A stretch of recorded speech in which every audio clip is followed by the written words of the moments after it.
V Zagorju ob Savi so prejšnjo soboto odprli nov lokal Holy Good Cafe.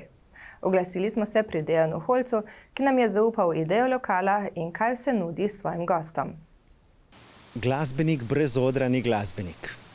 Glede na to, da imam občutek, da nikjer v Zasavju ali pa recimo po določenih barih, klubih, po prestolnici ali pa kje drugje take stvari so.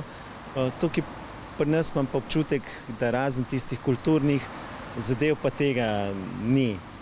In to je bila moja dolgoletna želja, ker sem imel pa skozi vrsto let kakšne druge dejavnosti in druge zadeve, nisem nikoli mogel si to uresničiti.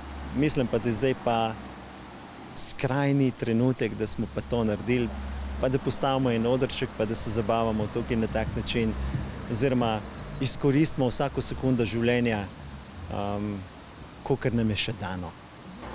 Holy Good, že izpeljanka tega imena Holy Good Cafe, nam je simpatična zadeva, bom rekel, če bi to se pokazali, da bi bil to res ta prav brand, pa da ga znamo razvijati v tej smeri, kakor ga želimo razvijati.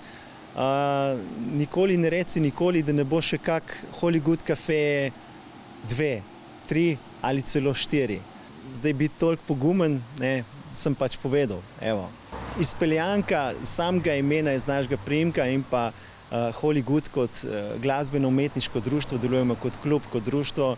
Mislim, da je simpatično ime, vsi so ga nekje sprejeli in upamo, da delamo en simpatičen brand, glih razpoznaven tako kot, ne vem, kakšna težka firma, ampak to je naš namen, cilj. Nažalost, odprt bomo imeli kot jutranji oziroma kot dnevni bar od 7 ure zjutraj do 15 ure popoldan. Tukaj se bomo srečevali na kavicah, na kakšnih sendvičkih, mogoče kakšnih sladicah, o prijetni glasbi, ne premočni.